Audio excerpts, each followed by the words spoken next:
This is the last episode. Oui. Salut les amis, bienvenue chez moi. Il est temps pour moi de revenir sur cette super expérience qui aura duré 3 mois, vous l'avez compris. Can-Am m'a gracieusement prêté un Ryker 900. J'ai pu le tester dans ma vie de tous les jours. Je vais vous faire part en toute honnêteté de mon ressenti général et je vais vous donner ce qui, selon moi, sont les points forts et les points faibles du Can-Am Ryker 900 Rally Edition. Alors juste avant de rentrer dans les détails, je voudrais remettre cette vidéo dans son contexte. Il y a 3 autres épisodes qui sont disponibles sur ma chaîne YouTube et sur le site de Can-Am dans lesquels vous allez pouvoir voir en détail mon expérience sur le Ryker. Mais si jamais je devais faire un récap rapide de qui je suis, à noter, je n'ai pas mon permis moto, je ne veux pas le passer, c'est un détail important. Ma seule expérience en 2 roues, c'était sur mon scoot en 125 et elle s'est mal terminée.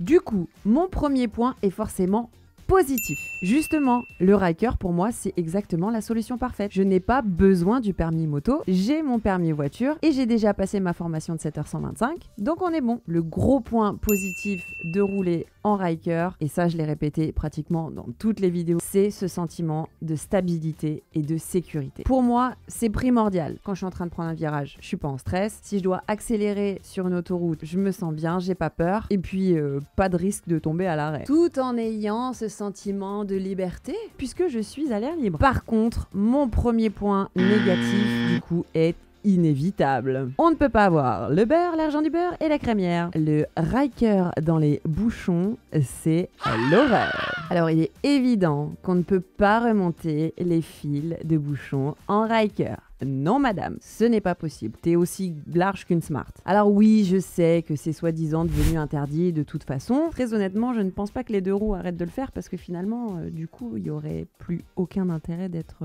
en 2 roues.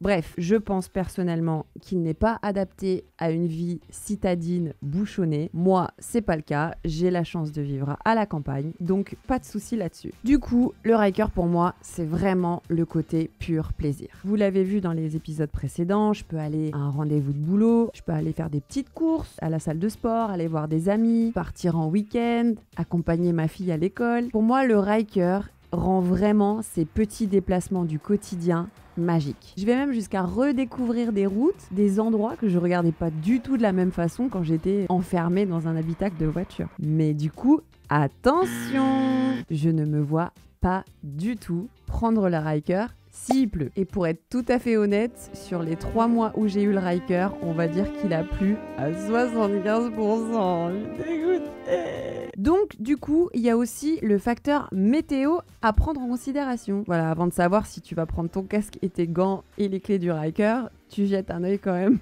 par la fenêtre. Donc, je vais pas m'embêter à prendre le Ryker s'il y a une averse.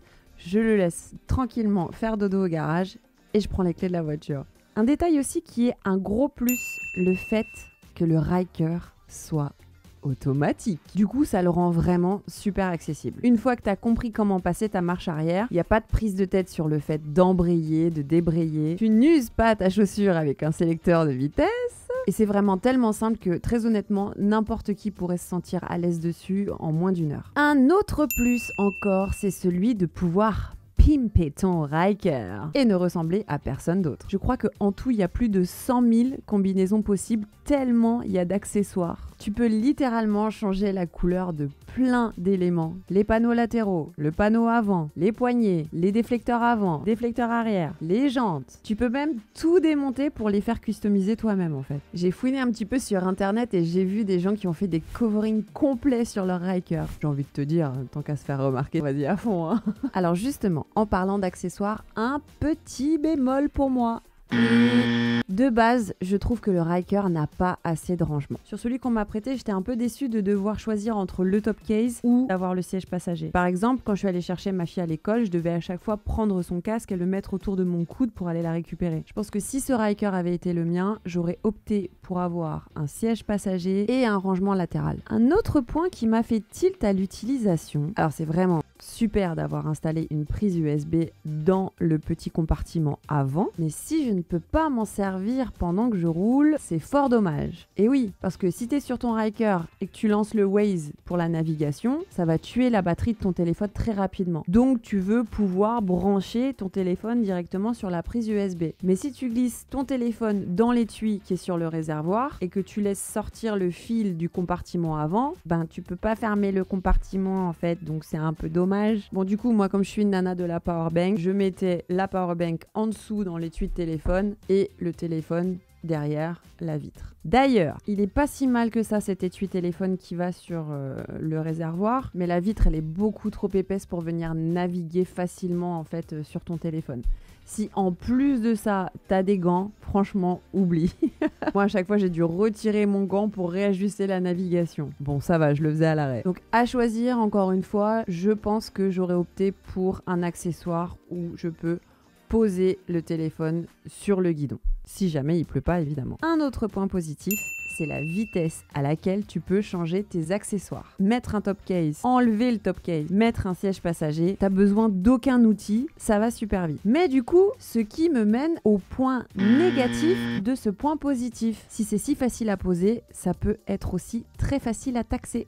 Si jamais j'étais allée à Paris et que le Ryker était resté pendant longtemps garé, j'aurais détaché le top case et je l'aurais emmené avec moi en fait. Selon mon ressenti personnel, je pense qu'il faut avoir un garage fermé pour dormir tranquille la nuit et investir aussi peut-être dans une alarme qui sonne si toutefois le Ryker est secoué. Un autre point aussi que j'ai remarqué, alors ça c'est encore une fois vraiment mon ressenti personnel, quand j'ai embarqué ma fille avec moi sur le Ryker, j'ai trouvé ça top, évidemment extrêmement légère, mais quand j'ai embarqué des potes ou des gens qui étaient quand même beaucoup plus lourds, j'ai un peu moins kiffé, surtout ceux qui sont pas forcément habitués et qui ne suivent pas forcément le mouvement quand tu prends un rond-point. En réalité, je pense que le Ryker, c'est vraiment un petit kiff perso. Alors, un autre point positif indéniable, franchement, c'est son look. Il envoie du lourd, grave. Quand j'ai regardé les images qu'on avait faites au drone, j'ai compris vraiment pourquoi le Y, il est mis en avant sur le logo. C'est vraiment parce qu'il a cette forme. Et vu du ciel, on dirait vraiment un scorpion qui se déplace à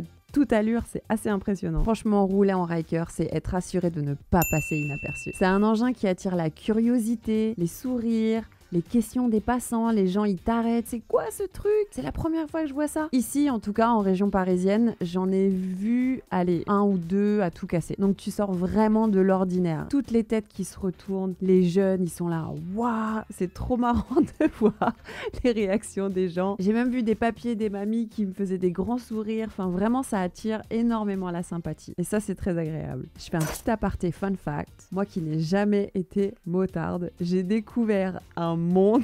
C'est trop marrant parce que en fait, c'était la première fois que je voyais des motards me saluer. Tu sais, les motards entre eux, ils se disent bonjour. Au début, j'ai cru que c'était quelqu'un que je connaissais, je comprenais pas. Il y en a qui vont te dire bonjour, et puis il y en a qui vont se dire ah ouais non, c'est trois roues, il fait pas partie du gang. Donc en fait, ça développe un espèce de stress, tu sais pas si la personne va te dire bonjour ou pas. Du coup, moi j'ai opté pour le fait d'attendre de voir si le motard me salue, parce que j'ai juste pas envie de me prendre un vent en fait.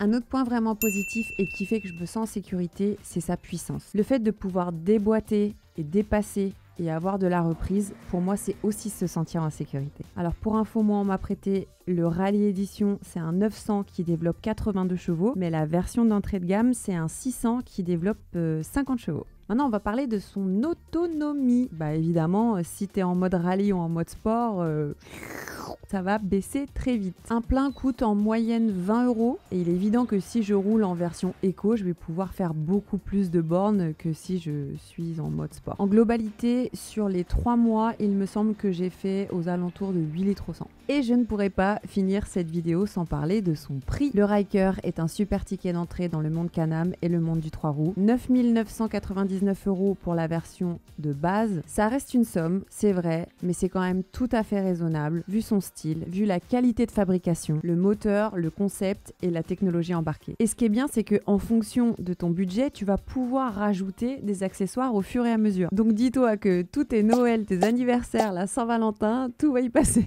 Voilà, mon expérience en Ryker, c'est terminé et vous l'avez compris, elle est en résumé très positive. Je voudrais juste rajouter un dernier point que j'ai vu dans pas mal de vidéos. Je ne suis pas du tout d'accord avec les motards qui critiquent cet engin. Ouais, t'as que les mauvais côtés de la voiture et les mauvais côtés de la moto. Une moto, c'est une moto.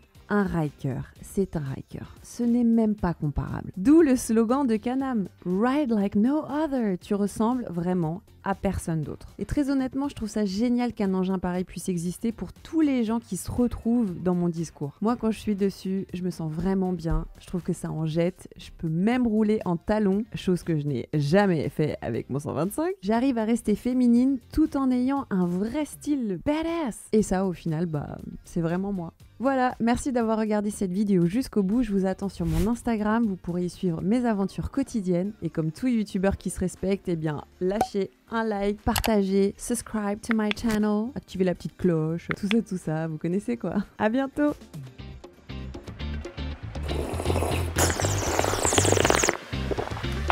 Tu veux de la SMR?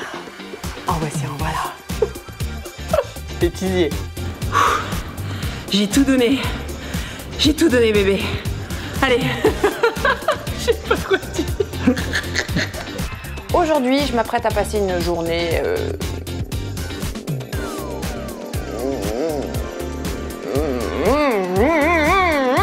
Une journée chargée. Ah, je prends mon café quand même.